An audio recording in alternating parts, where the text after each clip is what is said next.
May 10, 1945. Just 2 days after Germany's surrender, the war was technically over.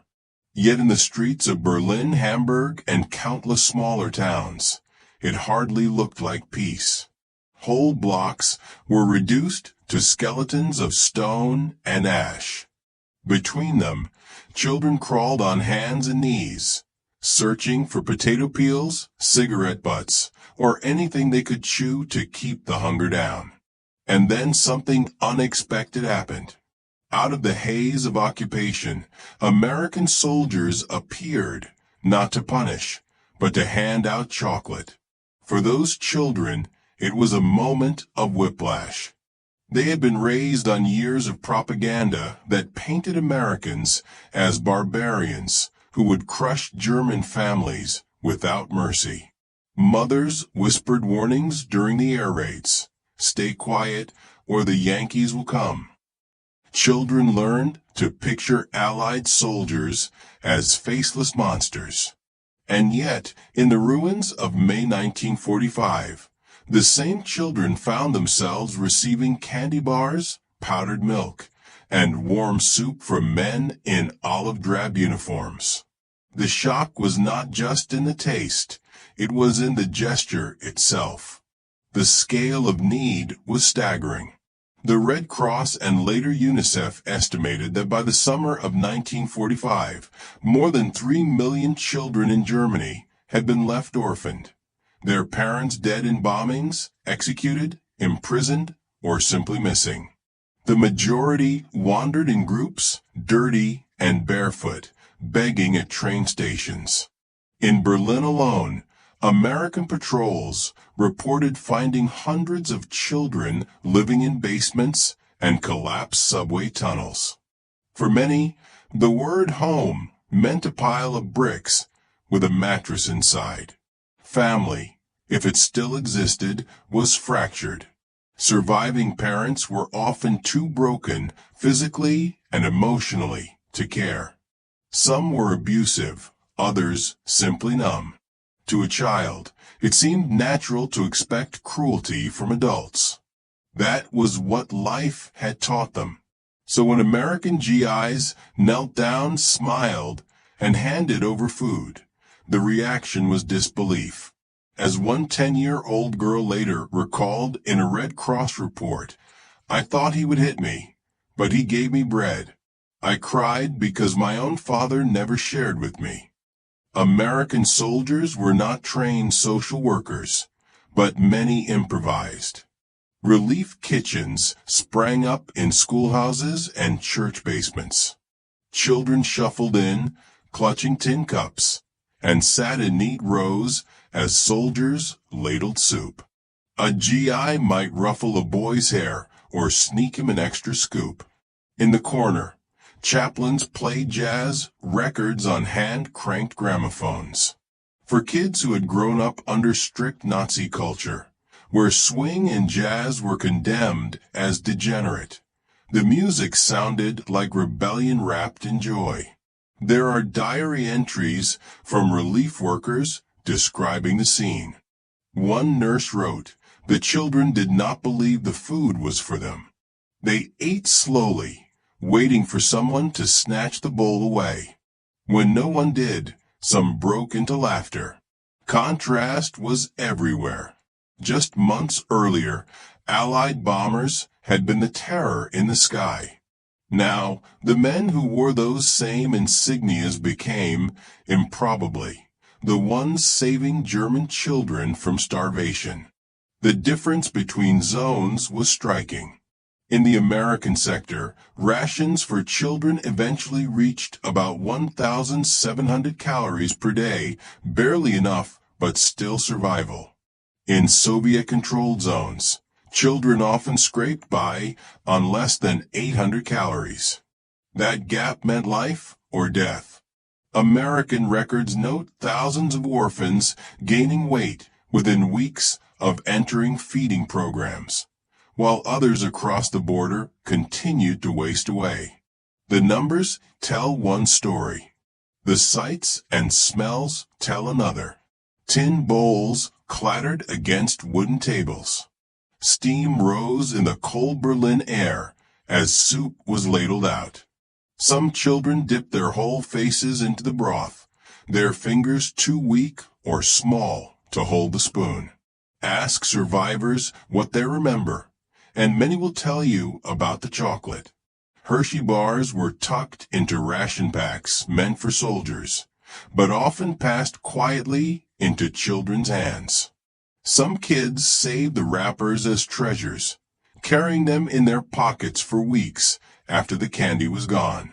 The sweet taste was overwhelming to mouths accustomed only to cabbage, turnips, or nothing at all.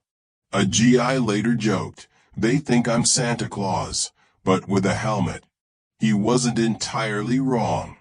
To a child in rags, the sudden gift of something sweet felt almost mythical. What startled the orphans most was not just the food, but the tenderness.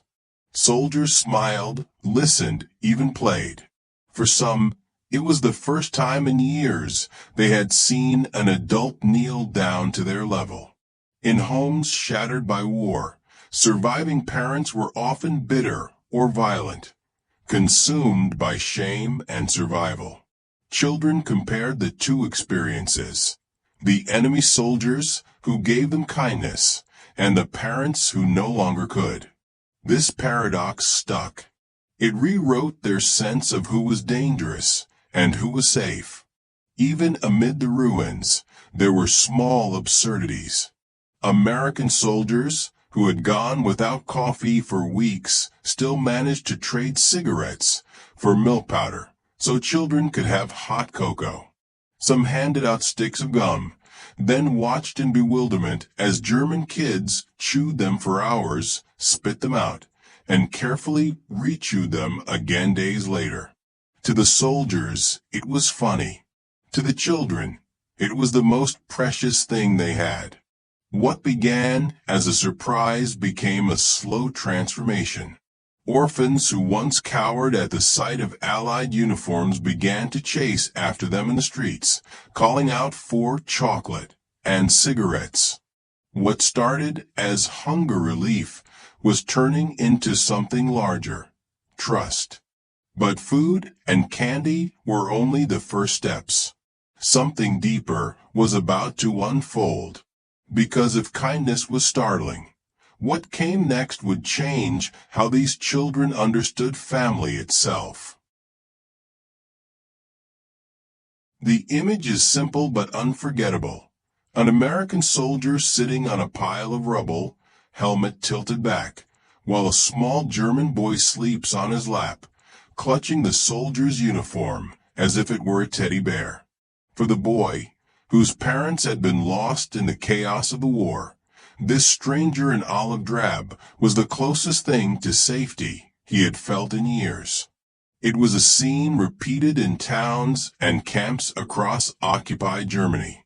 Men who had once dropped bombs over these cities were now serving soup, patching clothes, and in many cases, stepping into the role of family. As the months rolled on, the American presence evolved from immediate relief to organized care.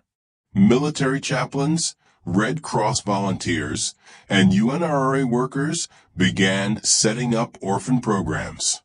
Orphanages that had been gutted during the bombing were repaired with U.S. Army lumber.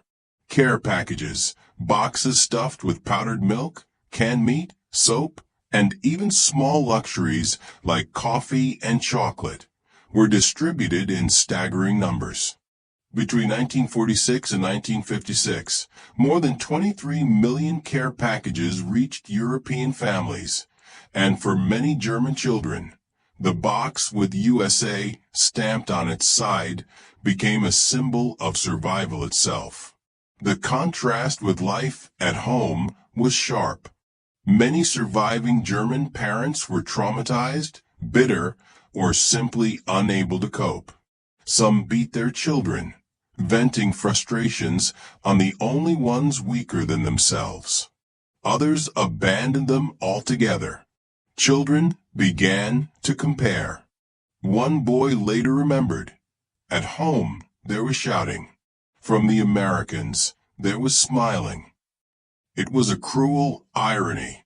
The enemy, once feared as inhuman, was now offering the tenderness many children's own families could not. Examples of this transformation appeared everywhere.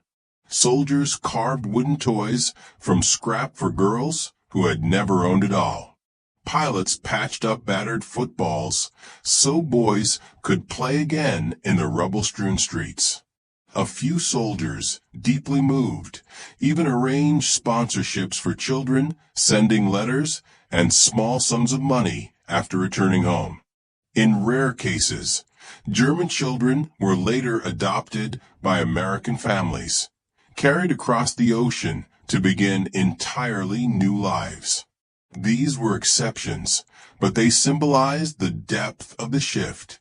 And then came the Berlin airlift. In 1948, when Soviet forces blockaded West Berlin, the city's survival depended on Allied planes delivering food and fuel by air. Alongside the coal and flour, American pilots began dropping something else: candy. Using scraps of cloth, handkerchiefs, and string, they built tiny parachutes and attached chocolate bars and chewing gum. As the planes swooped over the city, these little packages floated down into the hands of waiting children. The Germans called the pilots Schokoladenunkel, the chocolate uncle. In total, more than 23 tons of candy were dropped during the airlift. To a hungry child, watching parachutes of chocolate drift from the sky was nothing short of magic. The statistics are impressive. Over 23 million care packages, over 2 million tons of supplies delivered during the airlift. But the memories that endured were smaller and more intimate. A letter from a child read, "Dear Uncle in the Sky, thank you for the sweets. I never knew my father, but when the American soldier gave me shoes, I thought, maybe fathers are not so bad after all." The humor of the situation was not lost on the pilots themselves. One laughed, "The kids didn't care about coal or flour. We could have dropped 1,000 tons of chocolate, and it still wouldn't have been enough." Back in America, children still lived under sugar rationing. But in Berlin, kids were catching candy with both hands. It was one of those strange contradictions of history. American children went without so German children could taste sweetness again. For many of the orphans, this was not just charity. It was a redefinition of what family meant. They had lost mothers and fathers, brothers and sisters, entire households to the war.